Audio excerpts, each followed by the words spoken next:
the inbound secret.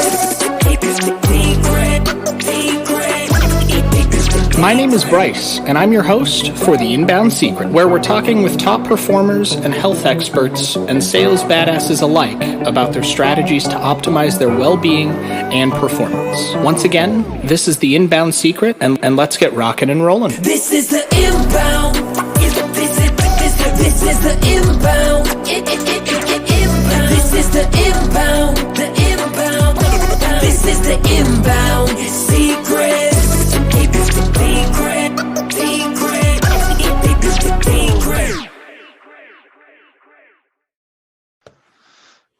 Welcome back to another episode of The Inbound Secret. This is your host, Bryce, and I've got a very special guest today who looks like his kid just threw something at him.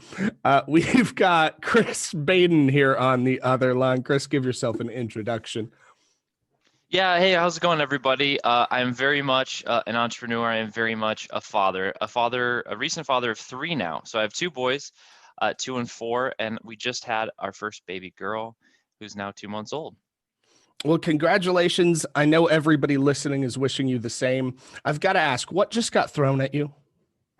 I'm not even sure. It's some type of cardboard-ish token thing. I don't know. It doesn't feel good, but you know, being a parent, I get kicked and punched and way more than I thought I was going to in this gig, but playing. So I guess it's anyway.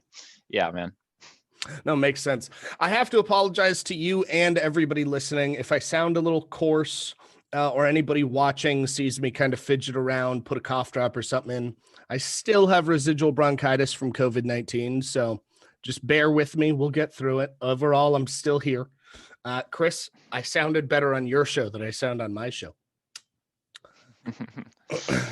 Yes, ma'am. Thanks again for coming out. Absolutely. So I don't know if you've had a chance to listen to my show or not, but The Inbound Secret is about tips, tricks, strategy, where we interview and reveal some of the things that helped you become successful. Some of either the motivators, the mindset, the strategy, the tactics, but some of the things that helped you get from 0 to 100, how you got that shiny little ClickFunnels reward on the wall, how you got your SaaS company rocking and rolling, so that people listening that maybe are in the starting stages, or maybe they've already hit a plateau and they're kind of stuck and they don't know how to get out of that bottleneck, have an outside perspective from somebody in an industry that they're an expert at, and then go from there. Does that make sense to you? Oh, there you are. I lost you for a second. Where'd you go? I'm not sure. Looks like it just cut out. Interesting. Did you hear everything? I heard you started to talk about the show. Okay, perfect. Well, for those of you who had a little mishap here on the audio or the video and audio, I was just running through Chris. That's what this show's about, right? It's about helping people thrive, not just survive, through experience and story. Now, I told you I was going to make you tell this story because I'd love to hear it more in depth, and I know the audience would. One of your sons has now started his second business. Is that correct? This is true. I would love to hear about that. So I'm gonna get you just talking and let you do your thing, let you tell the whole story top to bottom in as much detail as you want. But it's a super inspiring story, guys. We're not talking about like a 16-year-old kid. We're talking about one of his young children that's just out here hustling, trying to help. Yeah, well, I think starting with that story will be great because one of your questions is, hey, how do we thrive, not just survive? And you know, what are some of the principles, mindset, framework, skills that have helped me just accomplish what I've accomplished so far in life? It all really ties together. So one day, I'm working and kind of like this day, and you see, I definitely work from home. My son runs in the door. He doesn't always throw stuff at me, fortunately. But this particular day, he's like, Dad, he's so excited. It's like he has this new revelation. And I was like, Emmett, what's going on? And he's like, I want a toy. I was like, oh, okay, well, that's great. He's like, can we get one? I said, absolutely, we can get one. Can we go now, Dad? I said, sure. But if we're going to do that, we need money. And he's like, he kind of looks at me, a little confused. He's like, well, how do I get money? I said, oh, well, you just solve problems for people and then they give you money. He's like, okay, well, how do I solve problems for people? And at that particular moment, I was like, oh, okay, I thought I was going a good direction, but I have no idea. How do I help a 3-year-old? He's 4 now. At the time, this is about a year ago. He was 3, and I was like, how do I help a 3-year-old solve problems for people? So, I was thinking about it throughout the day. Later that day, we needed to run some errands, and we couldn't find our keys for the life of us. And just the random thought went through my head. I was like, man, if we had a massive keychain, then we would not lose our keys. And then it kind of hit me. I was like, hey, Emmett, we could make big keychains for other people so that, excuse me, so they also won't lose their keys. And so he looked at me, he's like, yeah, let's do it. So we had to abandon going on the errand, and we immediately had to start making keychains. And my wife's like, she brings the color to my world and other people's world. She's really creative, and she's got like, feathers and beads and leather making kit stuff. And so we're like, we'll make a big leather keychain. So she helps him cut it out. And he's like putting the ring on, and he's painting. I have pictures of all this stuff, but so he's like painting it, and he makes this big leather keychain. So it was like, great, we got something. We can go, find people now that have this problem. And so I was like, okay, well, I guess this is really happening. We're gonna need a pitch, because I'm not gonna go sell the keychain. He has to go sell the keychain. Mm-hmm. So he needs a pitch. So all right. So we talk back and forth for a while and kind of whittle it down. And we basically get to, hi, my name's Emmett, and I help people not lose their keys. And then he shows them the keychain. That's it. Short and sweet.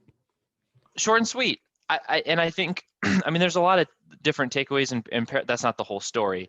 But there's like takeaways as we go through the story that really impacted me quite a bit. This one being, I really forgot how simple and fun business can be.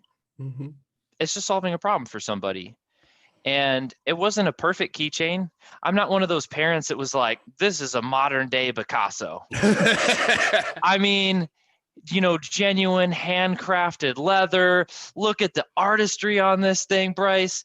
No, it looked like a 3-year-old scribbled some paint, on a keychain. But for all of us, it's not about always making a perfect product, but it is about making a product or service that does solve the problem. And it did effectively do that. Well, and I love the fact that you just said that, because I've found myself, and I'm sure you found yourself in this situation before, and many of our listeners, analysis paralysis, right? Like you want to perfect whatever it is that you're building, and especially in software. You've done some big things in software. I'm still fine-tuning some software that I built like 3 years ago that I've been using. Okay, it's not like it doesn't work. It's just not as pretty in places as I'd like it to be, so I keep tweaking it. But every time I do that, it's like a 1 month or a 2 month or a 4 month delay. And I've come to the realization that I just need to get it out there, because it needs to help people, right? Like that's the whole purpose of it existing, was it solved a problem for me, and other people seem to have that same problem, right? But in regards to that, and my example, what helps you, or what has helped you, especially with that story? That's a beautiful segue into this. Your son's going to be slinging Lamborghinis when he's like 16, right? What helps you get past that analysis paralysis? What's that motivator? What's that thing that's like, what? It doesn't have to be perfect, but it solves the problem. It works. Let's get it out there. Yeah, I think one simple thought is, it's not your opinion that matters. It's the customers. If maybe we can relate it to any buying experience that we've all had. Mm-hmm. Have you ever gone somewhere to buy maybe some technology? You want to buy a TV, you want to buy a laptop, you want to buy furniture, just think of maybe the last big purchase you made. You want to buy a car. have you ever had a buying experience where someone's like, okay, well, this setting goes here and this is how, and it's just like, I just need to get a TV and I need to go home because dinner's going to start, in your mind, you're like just trying to move through the thing, and they're like all in the, that's where we get sometimes as sellers, as business owners, is we just get in our head.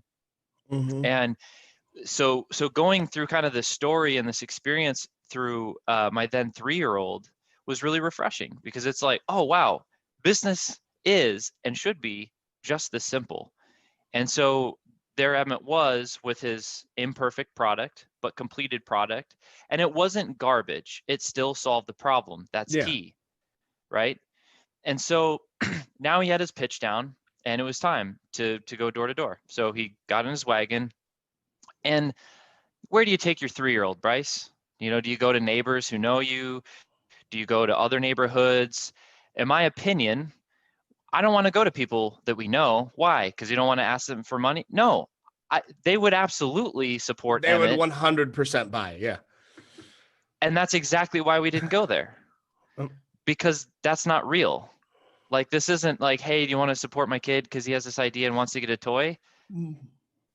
I don't know. That felt like weird and like lame to me. I was like, let's go to cold people that we've never met before. And that don't know us, we don't know them. And for business, that's also what I do. Well, Chris, why do you go to the cold market first? You usually go to, like talk to people and hey, this is a good idea. Go to the cold market. Why? They're the most honest. They have no filters. It hurts a little bit more sometimes. But why is that important? Speed. If you can get past the BS and the filters faster, and you can just get the honest answer. I heard a really, really great story yesterday. I got to meet a guy named Cody, really, really great entrepreneur, and it's built and sold massive companies. He was talking about a friend that he had was basically making like some type of sandal, and he had a patent on it. He was talking to manufacturers, and the crazy part is he was doing it with his son. Okay. And his son was like, he grabbed and looked at it, and within 30 seconds, he evaluating, he would like squish it, and he's like, it's not squishy enough. Can you make it more squishy? Yes. Honestly. And so they would go back and do, but he's like, you have no, and they went back and forth. And he's like, there's so much back and forth. The dad, he's kind of like, I'm sorry, but the guys, the response was this. This was one of the best processes we've been through in a long time. He's like, well, what do you mean? He's like, do you realize when we work with other companies, like adults, they tell us they got to send it to this department, that department. They give us this big analysis and da-da-da. All we need to know is that it's not squishy enough so we can go make it more squishy. I was like, it's, speed, honesty, and speed help, even sometimes if it hurts. So we go to the cold market with Emmett for, again, that's just kind of a principle that has served us well when we're looking to bring a product or service to market. Specifically in the beginning, don't hide, just put yourself out there. And so we do that, and he knocks on the first door, no answer. Knocks on the second door, no answer. Third door, no answer. His shoulders are starting to get a little bit lower now. He's 3. Yeah. Attention span isn't fully there, right? And I was like, you know what? Like, he's like, can we go home? I was like, let's just try one more. Okay. So he gets back in the wagon. He can walk, but I mean, like, he's got his keychain. We're going door to door in his little wagon, and he knocks on the fourth door, and it starts to open. And, the person comes out, and Emmett does his pitch, and he nails it. I'm Emmett, and I help people not lose their keys. He's a pretty articulate kid, and he holds the keychain up, and then the guy looks at Emmett, and he looks at the keychain. He looks back at Emmett, and he's like, "I'm Jim, and no thanks." I was like, "You heartless monster!" He just nailed this pitch. And I mean, isn't that the story for us? Do you have any idea? We made this and we've gone here and da-da-da. But nobody cares. But I think that's the most beautiful glimpse into reality for a business owner, for Emmett to experience the only door open, the 25% of the market that cared, tells you no. And so but it's true. And that's part of why I don't want to hide things from my kids. Yeah. Like the world does a great job, and the world generally, sometimes it's family, sometimes it's neighbors, sometimes it's community or other people that you're too young, or when you're older, you can, and I get there's some reality and truth, and there's certain things they're not going to do. At the same time, does it ever go away? You're too young, you're too old, But you can't start over, you can't do this, and it's just like that voice is garbage. It never serves us. I agree with you, but I've got to interject to that.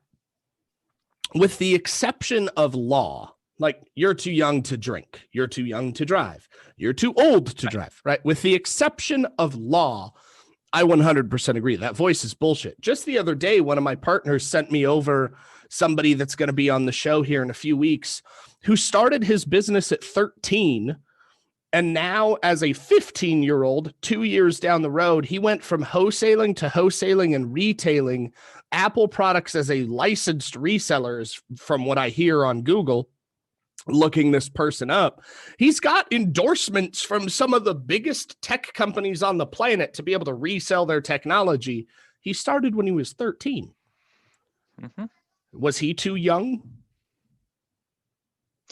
And that's kind of one of the punchlines that I felt, and I was like, I need to remember this, is and sharing it with others that I tell the story and talk with about it, is remember. And of course I'm not things that are harmful, things like you're saying, law driven, it's good not to assume, but I'm saying ill and serve other people into some capacity, there's always this element of self-doubt. Am I good enough? Do I have what it takes? And so you will face that every day. And this day you stop facing that, you're already doing all the things you've already done. You're not growing anymore. And that's a different conversation. It's not necessarily bad. It's just you're going to get a lot different result from that type of thinking, right? So that all said, to your point, it's just challenging that. Can a 3-year-old not have a business? And that was what we were playing with. And so he created this keychain business. And before that rejection hit him, because facing rejection as a, to yourself is one thing. Watching your child face that is different. Yeah. And before that message hit him, I gasped. I was like, oh, Emmett, did you hear what he said? And he stops looking at Jim and he looks at, his attention shifts to me. And he says, no, what did he say? I said, he doesn't have a problem losing keys. So we can just go find somebody else that does have that problem. He's like, okay. And he jumps back in the wagon, and then we start to walk away. And so like a couple things there, like one is rejection management. Like rejection doesn't have to be this visceral or like dark, negative thing. It's just understanding, like, I'm on a mission to go serve somebody that has this problem, and it's my goal, it's my job to go find that person. It's okay if I find people that don't have that problem, right? The part that hit me really hard though is as we were walking away, he looked over his left shoulder and he waved and he said, bye, Mr. Jim, have a great day. And he was happy. He was in this great place. And for all of us business owners, there's people that reject us, and they say oftentimes, sometimes really hurtful things, and oftentimes it's really not about us. Most of the time it's about them or their day or their perception of whatever that exchange was, and it's not necessarily even their fault either. How many people have just tried to hammer them or blow up their we're business owners. How many people have blown up your phone and it's the same person selling the same garbage in the same way, and you're like, this is so annoying, you're wasting my time. So it's like we can't get too upset or judgmental when that comes our way. But here's the thing. It's easy to love those that love you. But are you loving those that reject you? Because how you respond to that, speaks to more of like the integrity and the wholeness of how you're approaching your market and who you are as a leader, not just for your team, but also for your customers and prospects. Yeah. And it is harder. And loving those that reject you and loving those that reject your son is a different feel. But what's cool is to kind of towards the end of the story here is we left that house, right? Mhm. Oftentimes our breakthrough, you know, the great perfect story, the Hollywood story, right, is after the climax, the biggest part of rejection is you're going to have your biggest breakthrough. Well, that happens to actually be this story as well. And every time we've gone out to prospect, it's always right after the highest point of rejection. I'm not making it up. It's really weird to me because I've done enough life where I know it always doesn't go that way, Yeah. right? Real talk. At the same time, the point of perseverance is you just go until it happens, and then it always ends up being that story. And another thing is a lot of times our breakthroughs, yes, they come after the point of great rejection, but they also come where we don't fully expect it. In other words, if you're committed to the goal and the outcome that you're looking to create for yourself and others and your customer, it's also a wise and good idea to let go of where that's going to come from. Meaning everyone you talk to, treat with respect and opportunity. Be honest with what you're looking for. So here's how it happened in this case. We're going door to door. The expectation is we're going to talk to some person, some homeowner that has a problem losing their keys. Mhm. But that's not where the deal came from that day. As we left the gym, the rejector, we're leaving the driveway. Across the street, the bug truck pulls up, pest control.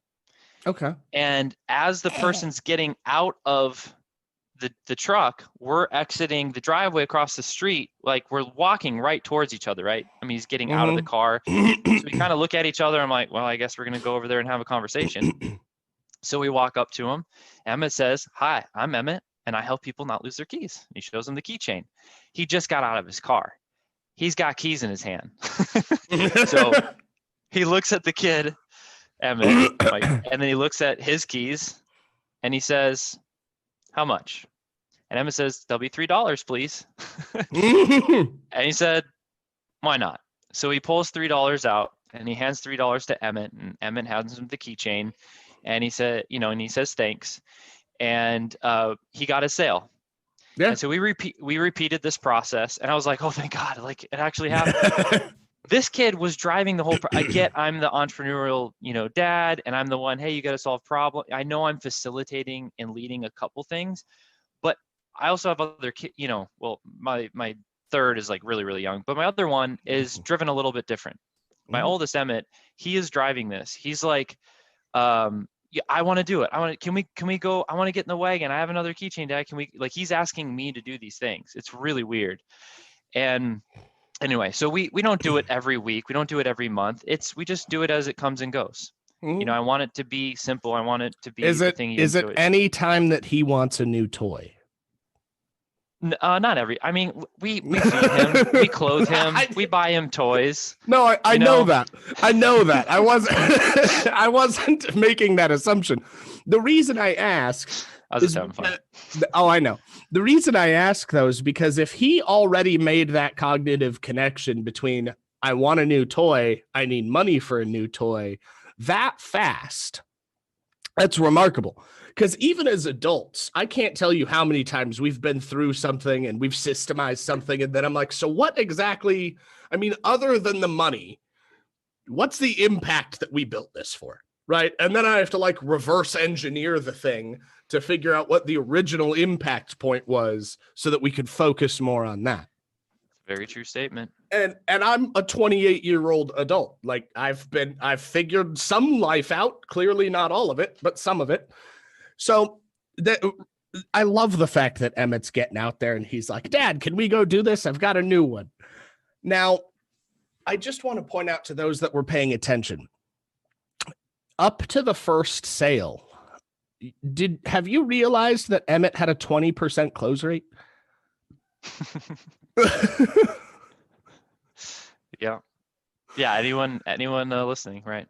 Yeah. So now that's not the best in the world. It's not the worst, but a 20% close rate for a brand new business is pretty remarkable. Especially when we're constituting that it's cold market. So it's cold traffic that you were converting, not warm. That's a brand new product that's had no publicity. Good job. Good job. Worked out. So, I appreciate that. So, he that's $3, and the Green Ranger toy that he really wanted was not $3. And so we needed to repeat this process a couple times. And the real part of the story is, man, for a 3-year-old to wait, like, and here's the thing, like, he eventually, he got up to $13 and I was like $8 or something. And so, and there's a reason we got to 13, because it's not just making the money. It's also, cost of making it. So cost of goods that were covered. And then when you get the money, what do you do?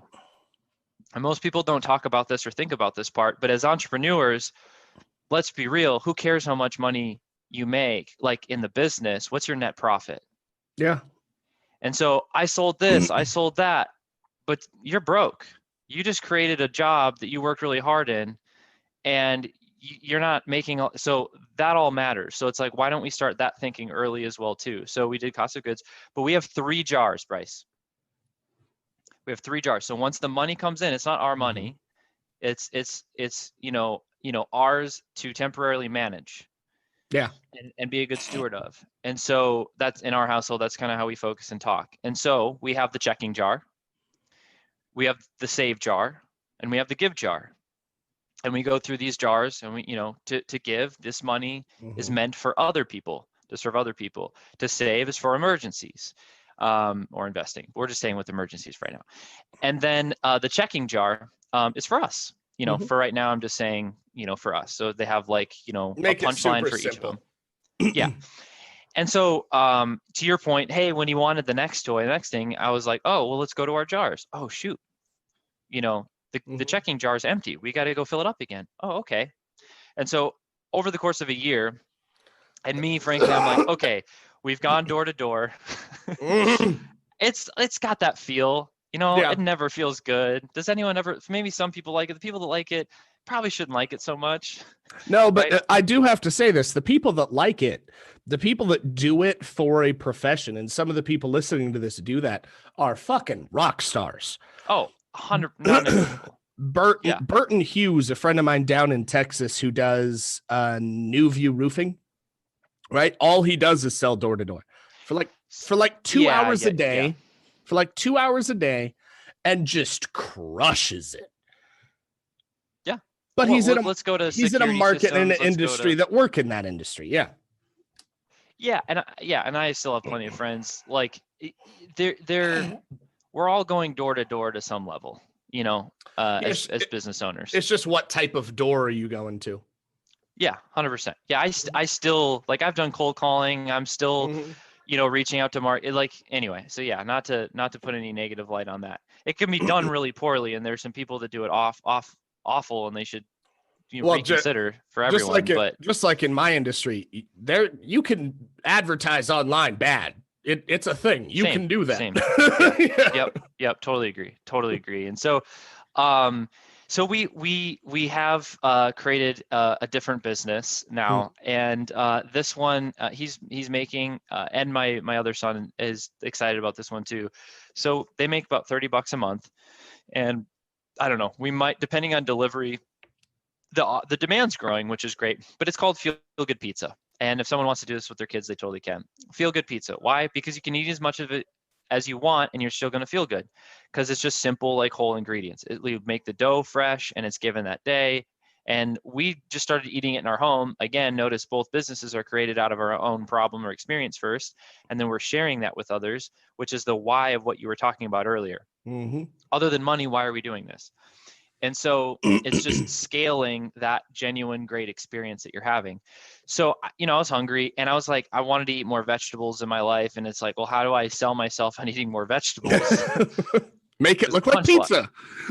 I was just like, you know what? If there's like a thin layer of like really just quality ingredient, like, dough and sauce, you know what? Freaking dump vegetables on it. I could probably throw that back. So that's what we did. And you can do whatever ingredient you want on the pizza, but that's why I call it Feel Good Pizza, is because I was like, dude, I smashed like a whole pan one night because I was so hungry, and I was like, I felt okay. Like it sat my body okay. I didn't feel tired or grogged down. I felt okay the next day. I didn't feel like bloated or over. Anyway, crazy what good food does, right? So it was Feel Good Pizza. We were doing that for a while. And then eventually I was like, you know, what'd be better is if people wanted this compared to, you know, we could just, we could do like, you know, give them a pizza a month or something. That's all we do. So it's like we make pizzas once a month for a couple hours and then they go deliver it and it's Feel Good Pizza. And so they do the ingredients, like pour it in, and we have a spreadsheet with all the food costs, because you got to like, you're not going to use all the ingredient, right, for just 3 or 6 pizzas. It's going to be fractions. So it's like we did the you know, and I talked through that with them. And yeah, so it's functional. It's about a 55% margin. And then, you know, some goes in the save jar and the give jar and the checking jar. And then they get to do their, and so that one runs a little bit more frequently. So yeah, man, it's just what I want them to feel and understand is in this world, I have desire or need. Well, we need to contribute, is my opinion, right? Contribute to society. And it's a cyclical thing. It's not, I do all this thing and I'm hoarding. It's like, well, no, like we're doing this work to serve others so that we have enough for ourselves, and then we a portion to give back to other people. And it's like this really, it's a river. It's not, you know, this stagnant pond. So yeah, man, that's a little bit just about the business. I agree with that. And thank you for telling us those stories. It's there's 2 quotes that I want your opinion on. And they actually play into this cyclical river concept that you've brought up. And the first one is you're paid directly in proportion to the amount and size of problems that you solve for others. I'm pretty sure I know your response to that. Yes, right? It makes sense. And it's a true statement. Now, the other one's more universal, more spiritual. And it's actually, I forget who does the song, but it's the intro to a song that I've listened to on Spotify a few times. And it says that, what is it? It says that you are no less the universe as a wave is any less the ocean. You are the universe experiencing in its own fashion, to its own perspective, the same way that a wave is something that the entire ocean is doing. It's not just part of the ocean, it's the entirety of it. And the reason I want to bring this philosophical topic up is specifically because you and me align very closely on one thing: impact in a holistic goal. Contribution is what allows us to solve problems for other people. It's what allows us to be able to build businesses, have freedom, help others do the same. And it's what allows, really, in my opinion, society to function. Because if everybody was Scrooge McDuck, like we've seen the Christmas Story, we know how that goes, right? It's one of those things that I think is both a beautiful thing that I've seen change year over year over year. Because if you look at business 50 years ago, right, there wasn't a ton of impact-based corporations. There was profit-centric, basically ATMs, and then charities. That was basically it. And now in today's world, people like you, our companies, our other guests on the show, hundreds of companies, institutions, businesses, and entrepreneurs have come out here and like, no, those don't have to be different. We're a for-purpose company. We have a holistic reason for doing this. So with you've done SAAS, you've done coaching, you hop on and you do a ton of content. Tell me, and more importantly, tell the listeners that are having a hard time narrowing down their why. What helped you find yours? You know, what's coming to mind immediately, without thinking too hard on the why, is what helps keep a lot of because it's really valuable, but I feel like when we search the answer of what it is, we put a lot of pressure on it, and then it becomes kind of forced and manufactured, and it doesn't, you know, feel like this free flowing thing, which it in my opinion, it really should be. It should be a natural, you know, outpouring of, you know, an experience that you had that you're sharing with somebody. It's really just that simple, and it's respecting that it's that simple. My point is this: is what is it now? You know, it doesn't, it's not like this big, deep thing, an answer that you're going to find. It's like, well, what is it today? And just trust that and follow that. And so for example, like with Feel Good Pizza, it's like, man, you know what? Man, we do Feel Good Fridays, Feel Good Pizza every Friday. And we're going to have some friends over tonight, and we'll have some more Feel Good Pizza. And so it's like, it's a good experience that we enjoyed, and it's just as simple as sharing that with more people. So Yeah. I would say just reset. When no one's looking, and when there's not much pressure, there's not much thought, it's not really a deep thing. It's just a really simple, usually experience-based thing. And what's great is business is just the systematic way of delivering a product or service to somebody else. It's the science, right? But what's created from the heart is felt by the heart. And the art part of business is just that. It's just the genuine experiences. For example, there's a really great story with this lady, I forget her name, but basically her business was snow cones. Or like frozen treats. And she had a really, really hard upbringing. She actually lost some of her family members because they couldn't afford heat. And they were, I believe in somewhere in the tundra, like in Canada or like Northeast or something. And the family would all huddle together, but you know, they would, plenty of health challenges, like just in their limbs and everything, because they were so cold. I mean, it was like 0 or, you know, below 30s inside. It was a really hard time.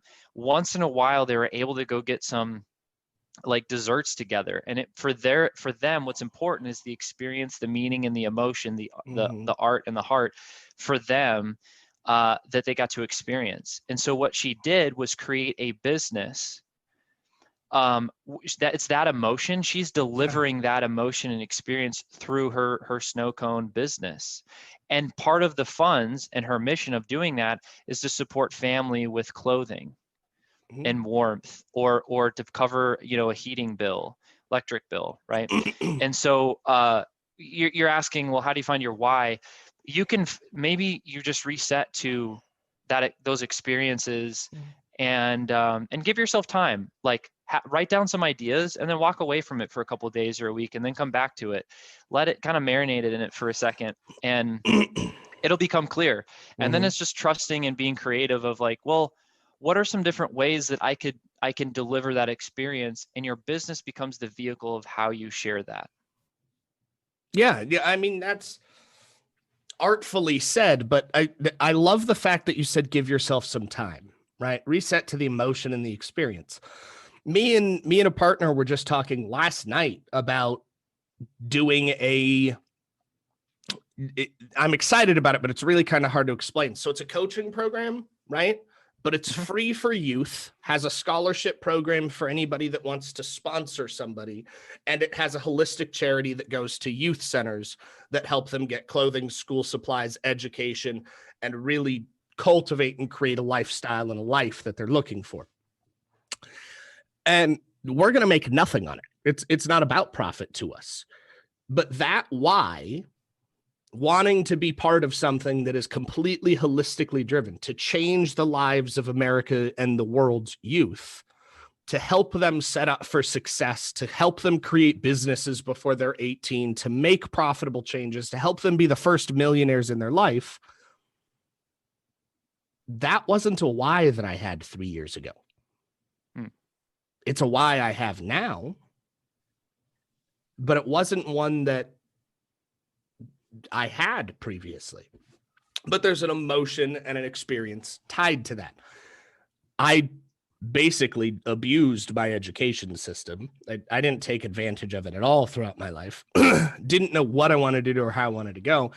And I put myself into a situation where I grew up very hard, for the lack of a better word, because of the experiences I chose to live. And because of those experiences, and it's not something I'd recommend that the youth do, it was not the best way for me to grow up. I don't care how rebellious you want to be. It's more than likely a bad decision. I've lived through it. I want to make sure that the youth, especially youth that don't come from affluency, have the same resources and capability that anybody else can, right? I want it to be a universal truth that if you have the desire to do something, regardless of what that something is, you have resources for it. And that's why we're creating this. But it's not something that I have ever thought about. So the fact that you mentioned give it time, I think is an important measure here, because it shouldn't be forced. It shouldn't be like you're cramming for a fourth quarter exam in high school, right? It should be a natural evolution. So we've got to wrap up here. It's been a pleasure having you on today, but I want to ask two favors of you. Favor number one, what's some gold nuggets, some pixie dust that you can sprinkle on the end of the show that you think is going to make the biggest impact for the listeners? And then favor two, if anybody wants to get a hold of you, learn more about your software as a service, learn more about you, your experiences, follow and subscribe to your channels and your show, and maybe even join your group, where can they get a hold of you? Yeah, I'll start with that one first. So Sales Ascenders Inner Circles are free Facebook group. And that's for just other like-minded business owners. If you're looking to network, and I mean, that's how Bryce and I met. Just connect in a real way, network. We only solve one problem. Most business owners, the quality business owners, are solving ultimately one problem, and they're happy they know how much work it takes to serve one problem at a high level. It's way too painful and exhausting to be all over the place. Yep. So we have those business owners in our group, and so it's very easy to refer and network. That's a great place. I'd say just message me on Facebook. It's Chris Baden. Just mention that you came from Bryce from listening to this. And yeah, if there's any like tools, resources that help with prospecting, that help with sales, or just let me know whatever else your need is, because we're always listening and asking on behalf of our whole community as well. So I'm happy to I make connections every single day. So it's like breathing. So yeah, we have not because we ask not. So just show up and ask. That said, kind of ending with the pixie dust. Again, in light of everything we've said, I think I need to share the things that have already served me well and continue to serve me well. And to sum it up in one word, if there's one skill that's helped me, excel really kind of in life, but we're talking in the context of business, it's prospecting. It's prospecting.